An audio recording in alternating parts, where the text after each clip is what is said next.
샬롬, 레이기 22장 보겠습니다. 지금 21장하고 1장에서는 먹는 문제를 계속 이야기하잖아요. 그리고 또 그 제사장들의 결혼 문제, 아내 삼는 문제, 먹는 문제, 그 다음에 이 흠이 있는 장애인들에 대한 교보제를 써가지고 지금 계속 거룩하게 하는 여호와를 이야기를 해요. 가까이 오지 말라고. 하지 말라 이런 게 많죠. 그리고 이제 이런 거는 다 말씀입니다. 부정한 말, 세상 윤리 도덕 철학 이런 것들이 부정해요. 하나님 앞에서는. 왜 그러냐면 창세기 3장 선악과 가치관에서 나왔기 때문에 그런 거예요. 인간적인 관점으로 보면 부정할 이유가 없죠. 그런데 이제 말이 하나님 말씀하고 다르단 말이에요. 그래서 하나님은 부정하다, 더럽다, 속되다, 세상 것이다 이런 뜻입니다. 근데 이제 이게 뭐가 문제가 되냐면 하나님의 자녀가 아닌 세상 사람들은 뭐 그냥 사는 거예요. 그냥 별로 어렵지 않아요. 자기가 하고 싶은 대로 드리고 바치고 생명을 사는데 이 계약한 하나님의 백성들에게는 이제 이게 문제가 되는 거예요. 다른 사람들과 다르게 살아야 된다. 구별시키는 거잖아요. 그러니까 이 말씀이 우리를 구별시켜줘요. 나중에 심판의 날에 그날에 우리를 구원과 심판으로 구분해주는 근간이 되는 거죠. 근데 이런 거 없이 이렇게 뒤섞여 살면 결국은 노아 홍수의 시절을 맞이하여 방주에 못하는 사람들이 나오는 거죠. 자, 그래서 22장에서도 보면 그 음식들을 이야기하면서 또 먹지 말라, 먹어라, 먹지 말라 계속 이런 걸 하거든요. 성물에 대해서도 하나님께 드리는 것도 이런 거 저런 거 드리면 안 된다. 이제 이 21장, 22장 연결해서 계속 이야기하고 있어요. 그래서 22장 끝에 보면 여호와께서 모세에게 이르시되 수소나 양, 염소, 제물이죠. 예수 그리스도의 죽으심과 부활입니다. 1회 동안 7회 날 동안 믿고 믿음으로 어미와 같이 있게 하라. 어미는 율법이에요. 율법 안에서 이 복음이 나오잖아요. 율법이 복음이다가 아니라 율법의 어떤 그릇을 사용해서 복음을 설명하는 교보제를 삼잖아요. 그래서 어미와 같이 있게 하다가 8째 날에는 여호와께 드리라. 8의 날 거듭난 거죠. 율법을 지킴으로 우리가 하나님 자녀가 된 게 아니라 믿음으로 드린다. 이 수소 양이 대신 죽음으로 우리가 하나님께 8의 날의 사람이 될 수 있다. 이것을 고백하는 거죠. 신앙 고백입니다. 하나님께서 기쁘게 받으심. 그러니까 7회 동안 완전한 복음을 깨닫는 동안 수소나 양, 염소에 내 죄가 전가된 것을 깨닫고 깨닫게 되는 게 7의 날이잖아요. 그 다음에 이제 이 재물을 드리는 거예요. 이 재물 때문에 이 한 존재가 오면 내 죄가 사해집니다. 이런 거죠. 자, 그래서 수소 양 드렸다고 내 인생 문제 좀 풀어주세요. 이게 아니라 제3을 해준다니까요. 그래서 이게 출애굽의 6월절의 어린 양을 근간으로 하나님의 말씀이 나오고 있는 것을 아셔야 돼요. 암소나 암양을 막론하고 어미와 새끼를 같은 날에 잡지 말아라. 예, 이런 말이 이렇게 달라붙는데 이것도 참 당황스러운 말입니다. 아유, 하나님 사랑이 많아서 그러신가 보다. 이게 아니라 어미, 새끼, 율법과 복음을 뒤섞지 말라는 뜻이죠.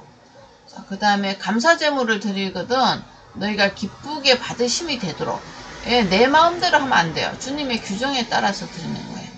자, 그리고 주님의 규정은 6월절의 어린 양이 하나님 아버지의 최고의 기쁨이죠. 그것을 듣고 믿고 먹음으로, 예, 그 재물은 그날에 먹고 이튿날까지 주지 말라. 출애굽할 때 상황입니다. 구원의 기쁨을 당장 받아들이라는 거죠. 너희는 내 계명을 지키며 행하라. 이는 나는 여호와니까. 예, 하나님의 계명은 이거예요. 주님의 재물을 받아들이는 거예요. 예수님의 죽으심과 부활을 받아들이는 것을 지키는 거예요. 뭐 받아들이지도 않는데 믿고 지킬 수 있겠어요? 그래서 계명을 문자적으로 지키면 안 돼요. 그 의미를 복음이죠. 십자가 대속의 사랑을 간직하고 살으라는 거죠. 나는 여호와니라. 나는 죄에서 너희를 구원하는 신이라는 거죠. 어떻게? 6월절의 어린 양의 피로 내 이름을 욕되게 하지 마라. 욕되게 하는 게 뭐죠? 어린 양의 피로 그 구원받는 것을 믿지 않는 거죠. 그러면서 이제 교회는 꼬박꼬박 다니는 거. 이런 게 이제 주님의 이름을 더럽게 하는 거예요. 속되게 하는 거예요. 세상 사람들의 그 가치관을 쫓아서 사는 거죠. 그러니까 신비언사주의 쫓아다니면서 구원의 하나님이 아니라 내 인생 문제 해결해주는 하나님으로 접근하는 사람들이 있잖아요. 그런 사람들을 하나님이 속되다. 내 이름을 더럽게 한다. 이렇게 하는 거죠. 자, 나는 너희를 거룩하게 하는 여호와요. 세상에 우상 섬기듯이 나를 섬기는 것을 못하게 할 거라는 거죠. 구별하게 하는 거죠. 거룩하게 한다. 왜냐하면 너희의 하나님이 되려고 너희를 애굽 땅에서 인도해 낸 자니 나는 여호와니라. 출애굽 이야기하는 겁니다. 너희의 하나님. 너무 우리가 영광스럽죠. 너무 가슴이 아프죠. 그리고 우리가 누군데 우리 하나님이 되시려고 하는 주님의 마음을 좀 볼 수 있죠. 그래서 인도했는데 그냥 뿅망치로 인도한 게 아니잖아요. 한 존재를 죽임으로 그 피를 등에 업고 우리 이마에 바르고 구원을 해주신 거예요. 그래서 이 어린 양의 피를 대가로 우리를 샀기 때문에 이 하나님은 절대로 우리를 포기하지 않습니다. 자, 그래서 이런 분의 속성, 하나님의 속성이잖아요. 이거를 우리가 하나님의 사랑이라고 표시합니다. 이거 제일 잘 알 수 있는 게 신약에 한번 가볼까요? 요한복음 17장 가면 우리 주님 기도하거든요. 인간을 향해서 기도해요. 그래서 이 기도문 안에 주님의 마음이 녹아 있는데, 제일 이거예요. 17장 26절에 보면 내가 하나님 이름을 그들에게 알게 하였고, 구원을 받게 했죠.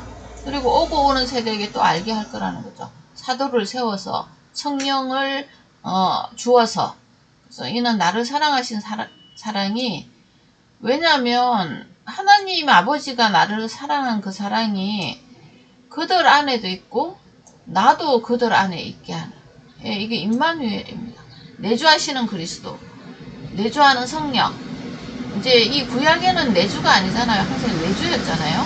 그래서 뭐 거의 일 있으면 나타나고 아니면 안 나타나고 이러는데 지금은 생명으로 우리 가슴 속에 와 있다는 거죠. 이게 이제 여호와 하나님의 속성 때문에 그래요. 자기를 버려서라도 우리와 함께 있고 싶어 하시는 하나님 아버지의 마음. 이는 나를 사랑하시는 사랑이, 예수님을 아들로 사랑했던 그 사랑이 인간 창조물 안에도 있었으면 좋겠어요. 이게 우리 주님의 마음이에요. 그래서 주님이 십자가에서 이렇게 말하죠. 다 이루었다고. 이걸 다 이루었대요. 그리고 우리는 그 길을 믿음으로 쉽게 은혜로 가면 되는 거죠. 그 다음에 이제 사도행전의 성령으로 와서 나도 그들 안에 있게 하려면 연합입니다. 연합. 포도나무와 가지같이. 그러니까 이거는 뭐 연합은 아무나 하고 하나요? 우리를 사랑하사 우리를 위해서 죽으신 그분이기 때문에 이게 가능한 거잖아요. 그 연합의 실제가 되는 사람으로 우리를 부르신 거예요. 내가 그들 안에, 그들이 내 안에 거하라. 예수 그리스도 안에 거하라. 그리스도 안에 거하라. 항상 안으로. 그 히브리의 n이라는 단어 있잖아요. 헬라어죠. 헬라의 n이라는 단어가 그리스도 안으로. 그리스도 안으로 들어가는 건 어떻게 해야 되냐? 이거 알아야 돼요. 알고 믿어야 돼요. 믿음은 여김이잖아요. 기록된 성경을 기반으로. 우리가 예수 그리스도의 주님의 그 사역들을 통해서 나와 아무 상관없다. 이런 생각으로 하면 믿음이 안 되죠. 알고 나와 연관된 믿음으로 여기고, 그 다음에 성령이 내주하심을 알고 우리의 삶을 그분에게 드립니다. 의의 병기로. 안 그러면 사탄의 병기로 쓰임을 계속 받습니다. 교회를 다니든 안 다니든 성경 공부를 하든 안 하든 계속 우리는 사탄의 통제, 죄의 근세에서 벗어날 수가 없어요. 이거 벗어날 수 있는 길을 가르쳐 주셨잖아요. 성령의 생명의 법에 들어있어야 돼. 이게 들어가는, 성령 충만이 들어가는 게 말씀입니다. 말씀을 알고 믿음으로. 그죠? 그래서 이거를 자세히 설명한 게 로마서의 내용들입니다. 시간 되면 로마서도 같이 함께 보시면 좋죠. 다시 이제 레위기 말씀으로 돌아가면 22장 33절이 너희 하나님이 되려고 하나님의 강한 의지, 하나님의 열심, 하나님의 질투, 나는 생명으로 너희들을 구했고 생명으로 너희들과 함께 있을 것이다 하고 약속하신 하나님이십니다. 그래서 이것이 더 이 문자로만 이렇게 돼 있으면 잘 몰라요. 다른 성경에 가서 이제 찾아보면 요한복음, 로마서, 사도행전의 3들을 보면 우리가 이분의 속성을 좀 알 수 있죠. 자, 그래서 먹지 말라 먹으라 먹지 말라 먹으라는 결국은 하나님의 계명을 지키라는 이 법의 교보제입니다. 시행규칙이잖아요. 이제 하나님께서는 거룩하게 하는 분이라는 걸 알고 세상과 분리죠. 그래서 출애굽의 사건을 일으킨 분이라는 거죠. 그러면은 지금 이제 조금 눈치채셨죠? 하나님이 우리랑 뭐 하고 싶은 거예요? 세상 사람들하고 분리시키는 거예요. 그래서 세상을 떠나서 사는 세상 아니에요. 이게 아니라 가치관의 분리예요. 하나님의 나라의 백성으로 부르었다는 거죠. 세상 나라의 백성, 사탄의 백성이에서 하나님 나라로 불러온 거죠. 그러니까 어둠의 세상에서 사랑의 아들의 나라로 불러오신 거예요. 이걸 우리가 구원이라고 그럽니다. 이 소식을 들은 사람이 이제 하나님 자녀가 되는 거죠. 그래서 이 혜택을 받은 사람은 나는 이제 복음이 되는 거고, 이 소식이 널리 반포되었지만 믿지 않음으로 있으면 이 사람한테 굿뉴스가 되는 게 아니라 그냥 허황한 SF 영화 같은 이야기가 되는 거죠. 자, 믿음으로 우리가 그분을 만난다는 것을 알게 되는 말씀이 이겁니다. 믿음이죠. 하나님이 하신 일을 믿는 거. 하나님이 되려고 한 거죠. 제가 뭐 우리가 하나님 아들 되게 해달라고 뭐 기도하고 그런 적은 없잖아요. 자, 22절인데 23절로 가시면 이제 이렇게 거룩한 백성이 된 사람은 여호와의 절기를 지키게 됩니다. 축제의 축제. 그래서 22장과 23장, 22장은 이 사이에 그 여호와의 절기, 여호와의 성호, 이름, 유월절 어린 양의 피로 우리가 알게 된 이름, 여호와라는 이름이 들어있어요. 그 다음에 이것을 믿은 사람은 이제 파티에 들어가는 거죠. 7대 절기 쫙 나옵니다. 그래서 안식이 이제 시작하죠. 일단은 안식을 얻게 되죠. 제3을 받아서. 오늘은 22장까지 보고, 이 사람들이 누릴 복은 23장에서 다시 보겠습니다. 예, 여기까지 하겠습니다. 샬롬.